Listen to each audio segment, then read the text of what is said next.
Now, if men were more valuable in society, why would they be the first ones sacrificed in war? Because they're not valuable.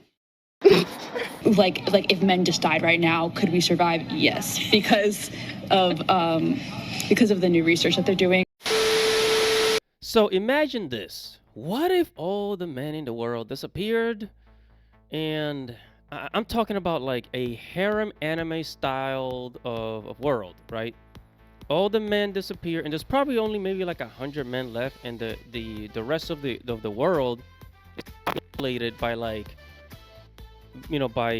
billions of women, like probably 3-4 billion women, and there's only about maybe 500 to 1,000 men left. Just imagine that. We have this anime style of fantasy situation here, and women are left alone. The entire infrastructure would collapse, and the electricity system, the sewage system, the water system, right, the farms, delivery, all these things would collapse without men in the world. Guys, it's your boy Andy Matrix. I'm back with another video on Angry Guys YouTube channel. If you haven't heard of me, go ahead and check me out on Andy Matrix Gaming. I talk about anime, gaming, Japanese culture. Okay, if you like any of those things, make sure to follow me. I'm trying to reach 3,000 subscribers. If you'd like to help out with that, I greatly appreciate it. Click the link in the description. And guys, make sure to follow Angry Guy on Rumble, for he's making new content over there, where content that he's not allowed to post on YouTube. Right, so if you want some of that spicy stuff, go ahead and check him out on Rumble. Click the link in the description. And also, since we're heading into the old digital future, you're going to want to check out Angry Guy's Crypto Academy. He's going to teach you how to buy and sell cryptocurrency, right? And which coins to choose for profitability. So if you're interested in that, click the link in the description as well. And dudes, YouTube has gone absolutely insane.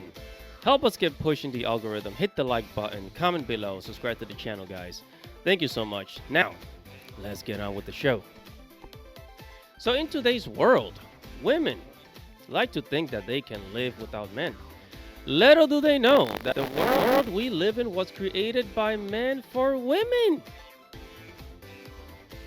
So this world that we live in, it was created, the infrastructure, the streets, the buildings, the electricity, the water system, the communication system, everything. It was all built by men.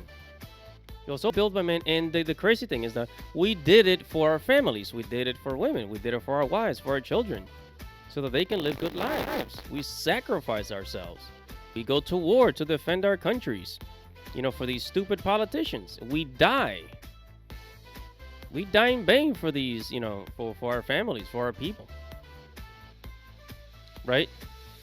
And we created this comfortable world for women to live in, only to be spit on the face and be told that we are not needed, or that they can live without men. And now all these women are losing their jobs, going into poverty due to the economic collapse. They are screaming for help. And what are men doing? Well, guys, if guys like me are getting their passports and flying the heck up out of the country, going to Thailand, Philippines, Colombia, Mexico, Eastern Europe, Japan, you name it, right? Latin America. We're escaping the system that hates us, because why the heck would we want to invest into a country that hates you, that hates us?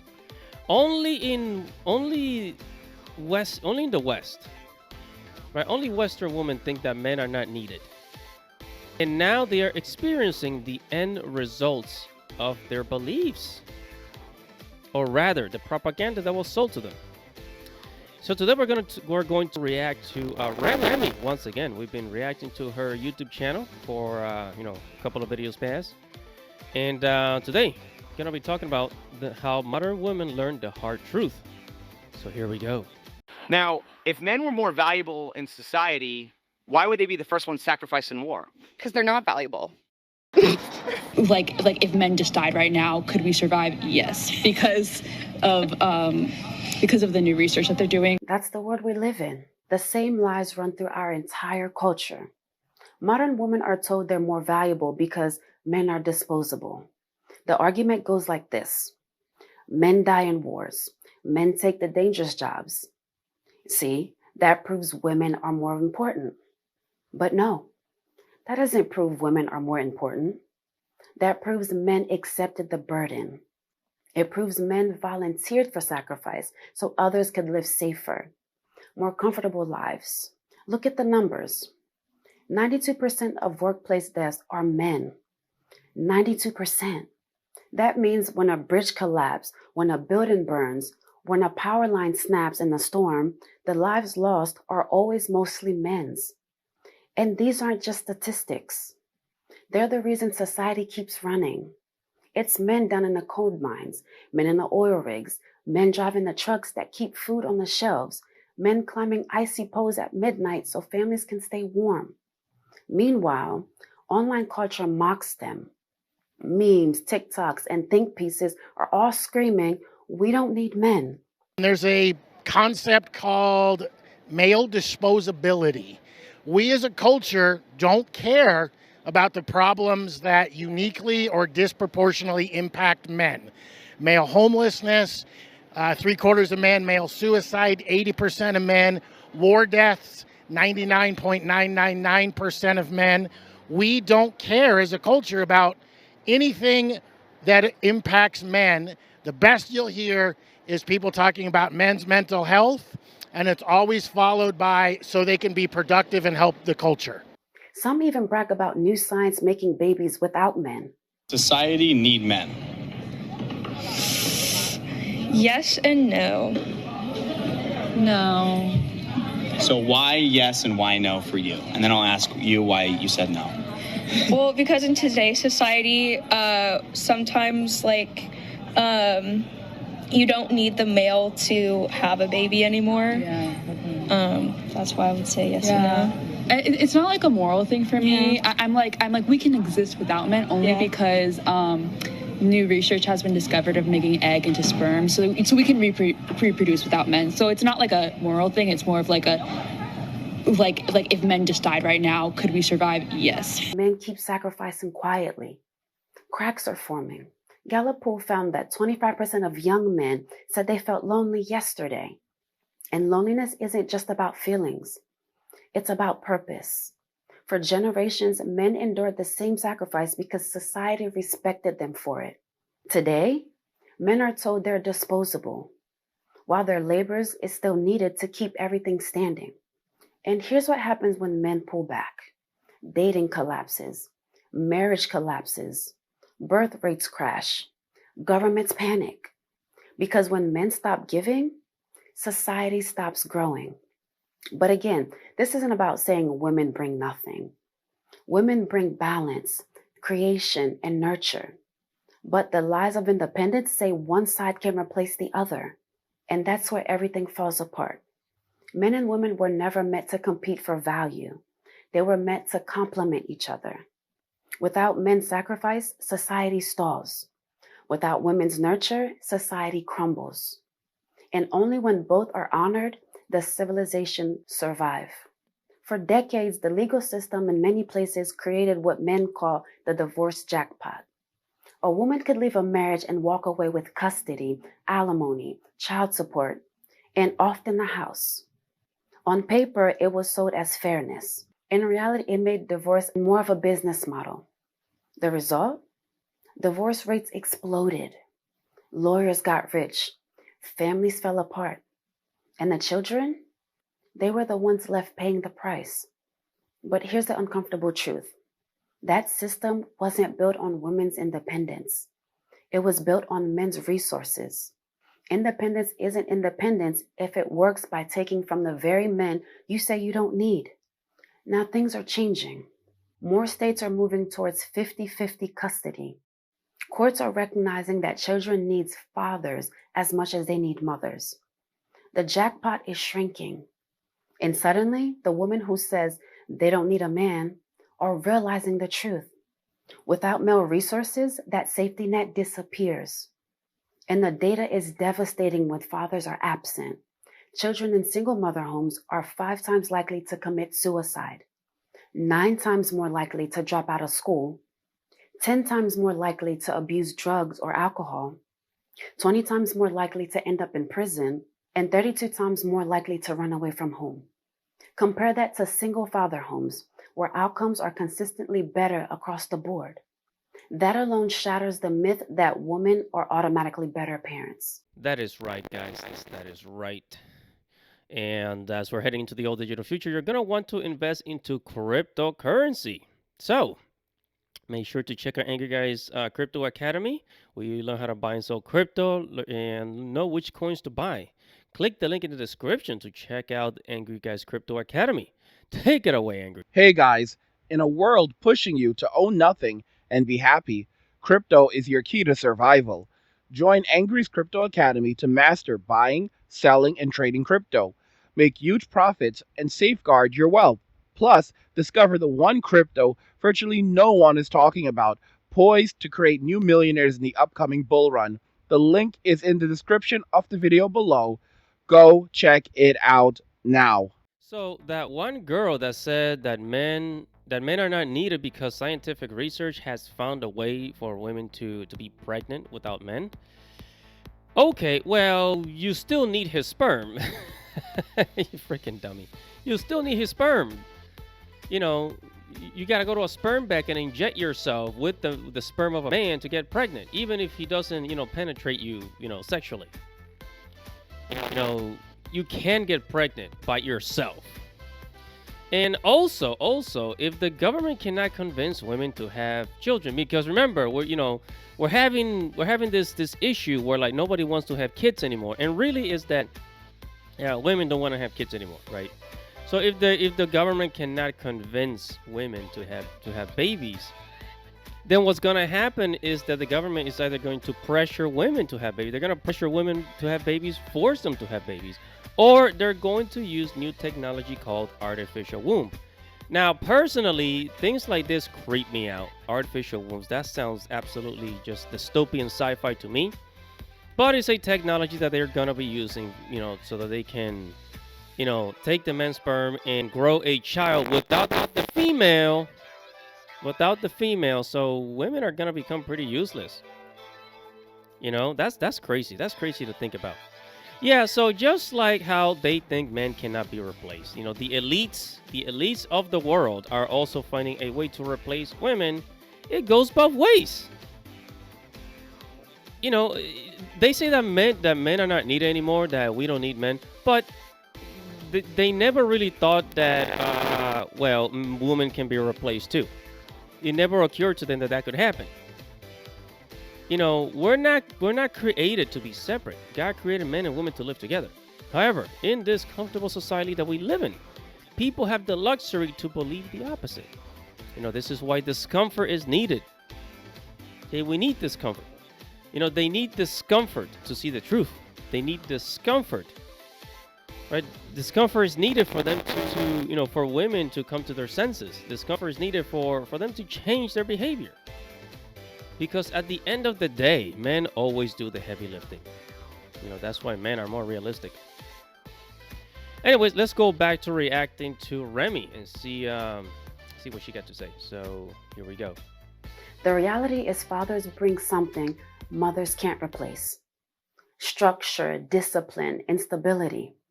However, for a total balance, mothers bring something that fathers can't replace either: nurture, emotional connection, the ability to anchor a child in love. Kids don't just need one or the other. They need both. That's the lesson here. It's not about men being better or women being weaker. It's about balance. Children thrive when they have a mother and a father. Civilization thrives when both sides do their part. So when modern women say, "Oh, I don't need a man," the data proves otherwise. And when men are pushed out of the home, society pays the cost, not just in broken families, but in broken futures. Because the truth is simple: fathers and mothers together are the foundation of every strong generation. And when you take men out of the equation, everyone loses. Let me give you a quick example of how backwards things can get. A woman went viral online complaining that veterans don't deserve discounts at restaurants. Her words, they already live off taxpayer money. Why should they get benefits for life? Now think about that. Men and women who put their lives on the line, who came home with PTSD, scars, or missing limbs, and she's upset because they saved a couple of dollars on lunch? What she missed was that those discounts aren't government handouts. They're voluntary acts of respect from businesses. Nobody forces them. It's gratitude for sacrifice. And that's the pattern we keep seeing. When men sacrifice, too often the response isn't respect, it's resentment. Instead of saying, thank you, it becomes, what about me? But here's the key. This isn't about attacking women. Women sacrifice too. In childbirth, in nurturing, in ways men can't. The point is that sacrifice should be honored, not mocked. Men build, protect, risk their lives. Women, they create, they sustain, and they bring life into the world. Both are priceless.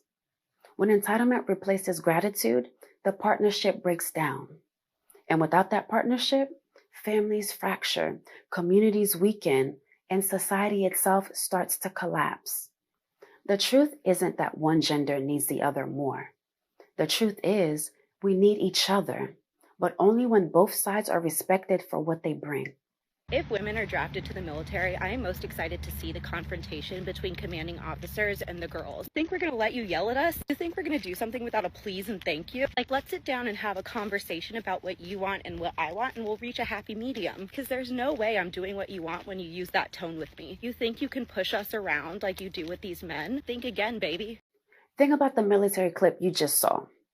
A woman openly admitting that she wouldn't follow her commanding officer if his tone reminded her of her controlling ex-boyfriend. Not on a date, not on a casual conversation, in a war zone with lives on the line.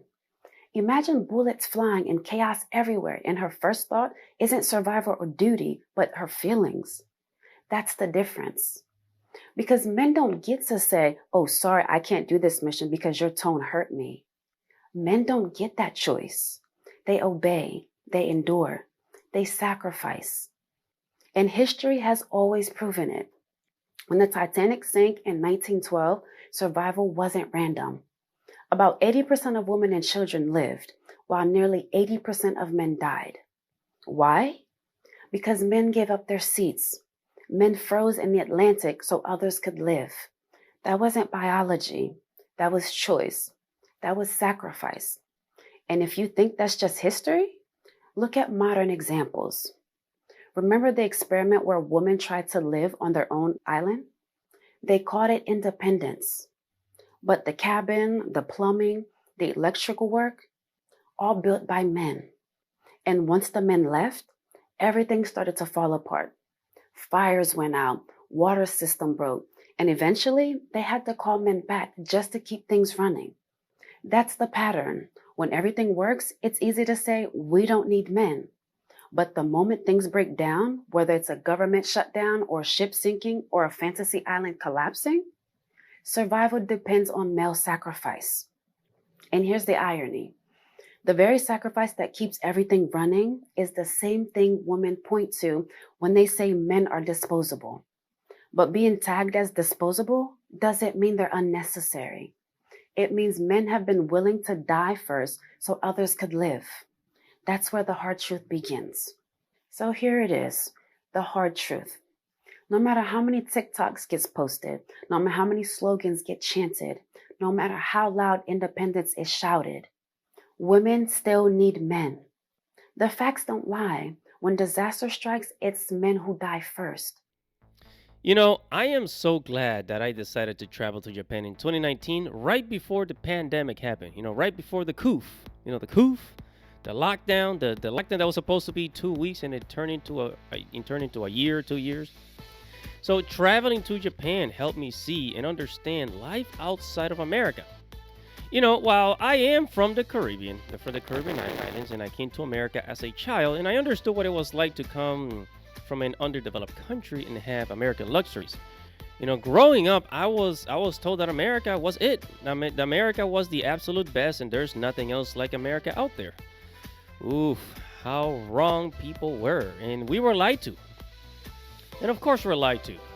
You know, they want to keep you here so that you can keep taking out student loans and credit cards and loans and put yourself into debt and be a slave. Yada, yada, yada, frickety, yada, you know. All that shit. Traveling to Japan helped me understand that it was all bullshit. You know, there are countries that are much better in healthcare, transportation, marriage laws, family, culture, and best of all, women that are much nicer. Women that are much nicer. You know, American women think that they cannot be replaced, even by women from other cultures, right? Oh, how wrong they are. The same way Western women replace men with their jobs and careers, the same way men decided to replace them with foreign women. Also, after dating Japanese women, Filipinas, and Asian women in general, I learned that American ideas like feminism just don't work in other countries. Feminism doesn't work in a place like the Philippines, Thailand, Colombia, many other countries for the simple fact that in those countries, women really love men. Right? There are countries where, like, you know, I know in England, in America, Canada, you know, girls think that, you know, that men can be replaced. They don't need men. They can, you know, work a job and work a job, you know, make their money, get an apartment, all that stuff. But since everything is changing, now they're realizing, oh, well, maybe we were wrong. But women in other countries don't have this mentality. You don't have this mentality. You know, in other countries, they don't say we don't need men. This is a Western American thing. You know, Russian women don't say we don't need men. Latinas don't say we don't need men. You know, they'll say, oh, well, men are dogs, men are pigs, and, you know, there's a lot of bad men out there. Yeah, but they don't say men, we don't need men. They're not delusional in that way. Because at the end of the day, if you're not married or have a boyfriend, you're going to go to your grandfather, your father, your brother, your uncle, right? Or you're going to ask your simpy neighbor to change your flat tire, something like that. You know? Normal women want a real relationship. That's why feminism just doesn't work all over the world. A lot of countries don't buy into the idea of feminism for this reason. You know? Western women have placed themselves out of the genetic pool. They will not pass their genetics. You know, Eastern European women, Latinas, and Asian women are passing on their genetics. These are the women who will give birth to better families in the future. You know, God knows what he's doing. But hey, what do I know? I'm just a peasant. Whatever your thoughts are, make sure to like this video, comment below, like this video, share this video, subscribe to the channel, hit the notification bell for future notifications. Guys, it's your boy Matrix. Godspeed.